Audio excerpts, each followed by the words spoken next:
Hello, hello à toutes, hello à tous. J'espère que vous allez bien, j'espère que vous avez passé une belle journée. Pour ceux qui ne me connaissent pas, je suis Stéphanie Loyer, je suis la fondatrice de Raise Yourself et j'accompagne mes clients et mes clientes à réaliser leurs ambitions pro et perso. Aujourd'hui, alors pour ceux qui me connaissent, ils vont se dire que je radote. Et pour ceux qui ne me connaissent pas, ça sera une découverte. Je dis souvent que nos enfants sont nos meilleurs mentors, nos meilleurs profs, nos meilleurs coachs. Peut-être pas nos meilleurs thérapeutes, mais en tout cas, ils nous renvoient pas mal de choses en miroir. Et aujourd'hui, j'ai pris une grande leçon de ma fille. Non, Lucas, va te coucher, chérie. Et Bonjour. allez, va te coucher, mon cœur. Et pourquoi j'ai pris une grande leçon de ma fille? Ma fille, il y a 2 mois maintenant, j'étais en bootcamp à ce moment-là pour mon entreprise. Bonjour. Allez, va te coucher, va te coucher. Voilà. En fait, le soir, elle me dit, maman, je veux aller faire du vélo. Et je lui dis, mais ma chérie, tu sais pas faire de vélo. Et elle me regarde droit dans les yeux, enfin, du vélo sans roulette. Elle a 4 ans et demi. Et je lui dis, ma chérie, en fait, tu sais pas faire du vélo sans roulette. Et là, j'ai pas vraiment le temps de t'apprendre ce soir à faire du vélo sans roulette. Mais on fera du vélo un autre jour, je te promets. Maman, je sais faire du vélo sans roulette. Ah bon? Oui, oui, je te promets, je sais faire du vélo sans roulette. Et là, je la regarde et je dis, ben non, en fait, tu sais pas. Mais bon, écoute, si tu veux, on y va. Et moi, j'étais persuadée que elle allait y aller, elle allait essayer, elle allait pas y arriver et qu'on allait rentrer assez rapidement. Et en réalité, c'est pas du tout ce qui s'est passé. Elle avait décidé qu'elle savait faire du vélo sans roulette. Donc, elle monte sur le vélo et 3 secondes après, elle savait faire du vélo. En fait, elle a décidé que, et du coup, elle y est allée. Et ce qui s'est passé, c'est que du coup, à ce moment-là, son frère, qui la voit faire du vélo et qui lui est un petit peu moins téméraire, on va dire, ouais, on va dire ça comme ça, il la voit faire du vélo pendant un quart d'heure, 20 minutes, et du coup, il a vu que c'était possible en fait. Elle était devenue, voilà, l'exemple que c'était possible de faire du vélo sans roulette, juste en déclarant que c'était possible. Et, et tout ça me ramène vraiment au mantra que je pratique tous les jours dans mon business avec mes coachés. C'est tout est possible, peu importe d'où on part, peu importe ce qu'on savait faire hier, la seconde d'avant. Quand on déclare que tout est possible, tout est possible. Et donc, il a vu qu'elle faisait du vélo et du coup, il s'est mis sur son vélo et il a réussi à faire du vélo. Bon, ça, c'était il y a 2 mois. Et en fait, ce qui s'est passé, c'est que cet été, on n'a pas beaucoup fait de vélo. Et aujourd'hui, en fait, elle me dit, maman, je veux faire du vélo, mais je voudrais garder les roulettes.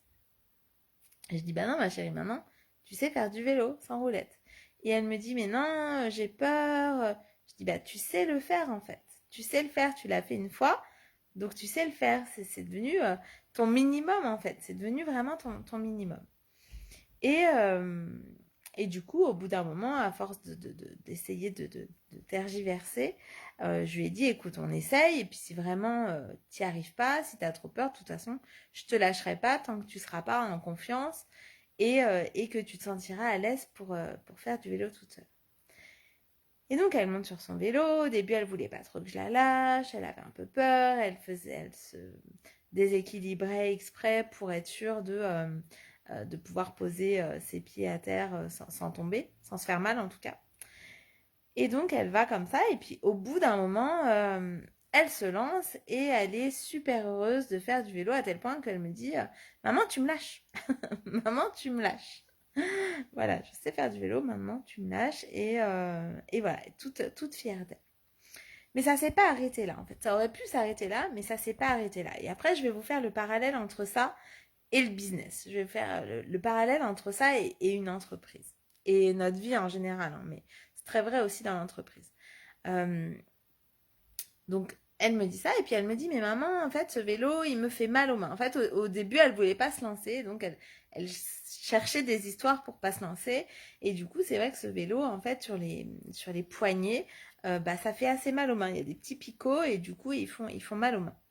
Et donc, bon, moi, je cherche un peu un truc pour contrecarrer cette excuse-là pour pas faire du vélo. Donc, je lui mets des petits manchons voilà, sur le vélo. Et puis, elle a trouvé en fait son meilleur équilibre pour faire, sa manière de se lancer.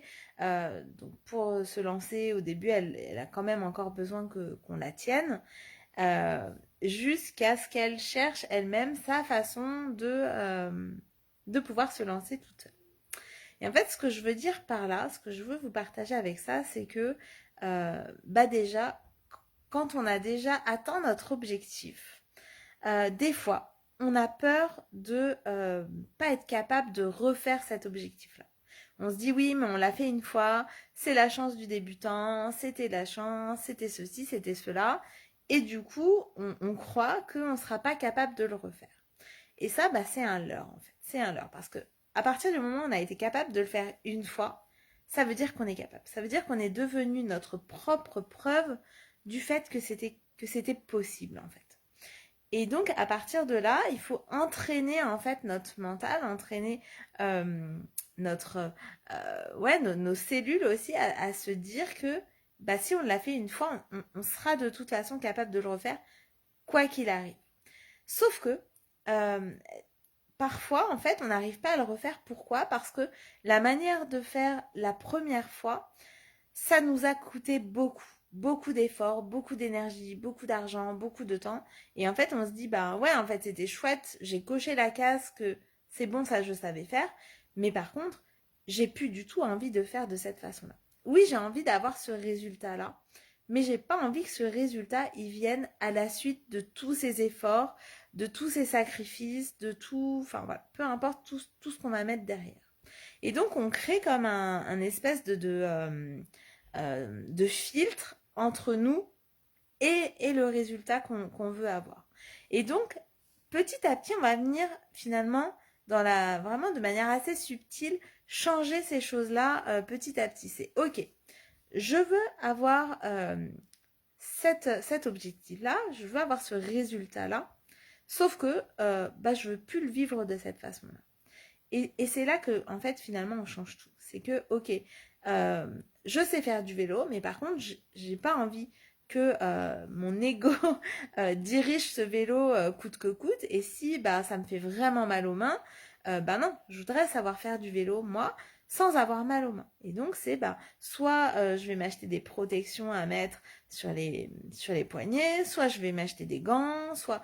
Voilà. Et donc, dans le business, c'est exactement pareil. Et dans notre vie aussi, hein, on peut transposer ça vraiment partout, dans notre couple aussi, dans notre parentalité. C'est vraiment ok, en fait.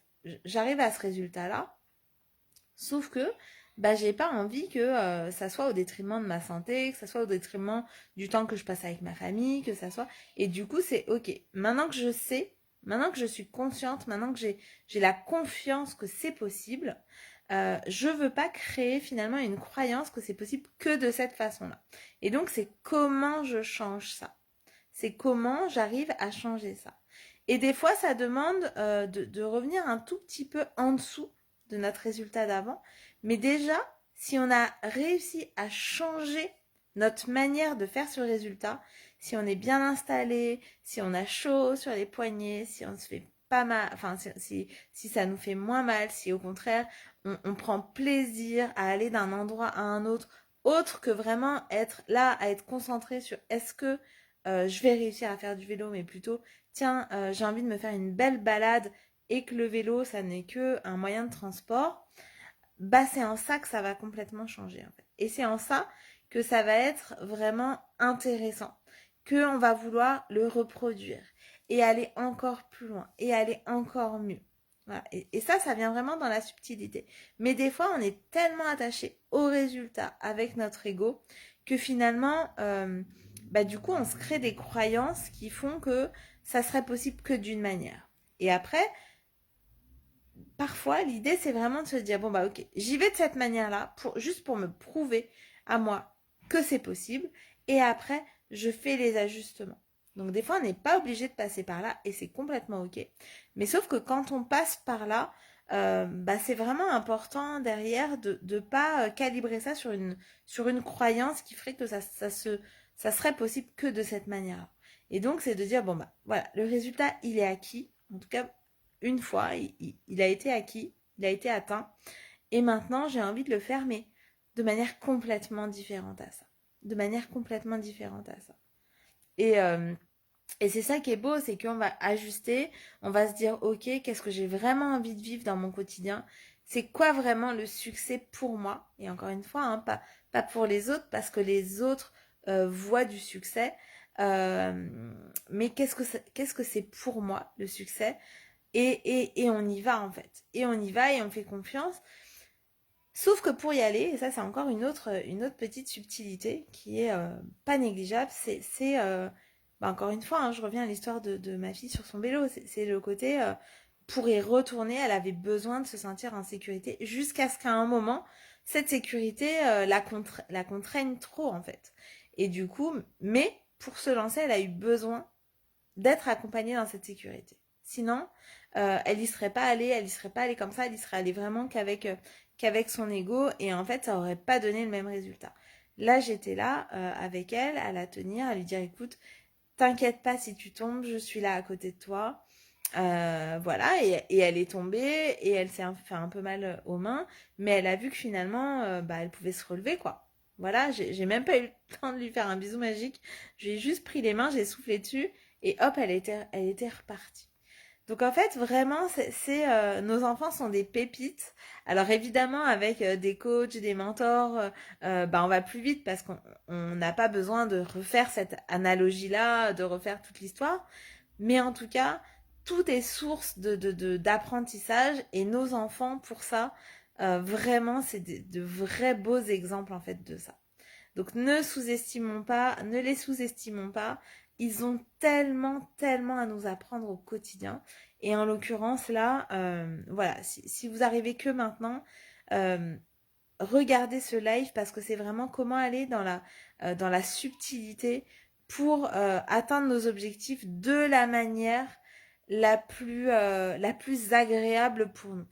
J'avais envie de dire où on travaille le moins, où ça soit moins dur, mais en réalité, c'est faux parce qu'il y a des gens qui adorent travailler beaucoup et c'est ok. Il y a des gens qui préfèrent travailler un peu moins et c'est ok aussi. Donc c'est vraiment la manière qui vous soit la plus agréable en fait. La plus fluide aussi, la plus agréable. En tout cas, la manière dont vous aimez vivre votre vie et atteindre vos objectifs. Donc ça, c'est vraiment, voilà. Mais parfois, ça demande de les avoir atteints déjà une fois, d'une manière ou d'une autre, pour se dire, ok, ça c'est fait, et maintenant, voilà comment j'aimerais le faire, de manière qui soit encore plus alignée à moi. Et du coup, on y va, et on y va, et on y va, et on persévère, à partir du moment où, au début, on se sent quand même un minimum en sécurité, parce que sinon, en fait, on a tous les voyants au rouge de partout, et on n'avance pas, en fait. On n'arrive pas à avancer. Et à un moment donné, ces sécurités-là, elles nous contraignent trop, et c'est là que ça devient le maman lâche-moi. Maman lâche-moi, ne me tiens plus, j'y vais, en fait. Voilà. Et donc, c'est ressentir ça dans, ok, bah là, j'ai ma sécurité. À partir de quand cette sécurité, elle me contraint trop? À partir de quel moment j'ai besoin, en fait, de garder de l'autonomie par rapport à cette sécurité-là.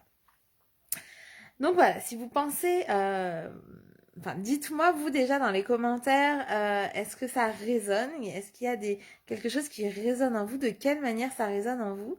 Si vos enfants aussi, voilà, sont une grande source d'apprentissage, en tout cas, pour moi, c'est tous les jours. Et si vous pensez que cette vidéo doit être vue par quelqu'un de votre entourage, partagez-la, partagez-la, partagez-la. Voilà, ça peut être vraiment, ça se joue à pas grand-chose en fait. Des fois, ça se joue vraiment à pas grand-chose. Et c'est vrai, c'était vraiment le message d'aujourd'hui. Donc voilà, je suis ravie de vous l'avoir partagé, d'avoir partagé ça avec vous. Je vous souhaite une merveilleuse soirée. Prenez bien soin de vous. On se retrouve demain pour la suite de ce défi 365 jours de live. Je crois qu'aujourd'hui, c'était le live 284. Donc, on se retrouve demain pour la suite. Je vous embrasse très fort. Prenez soin de vous. À demain.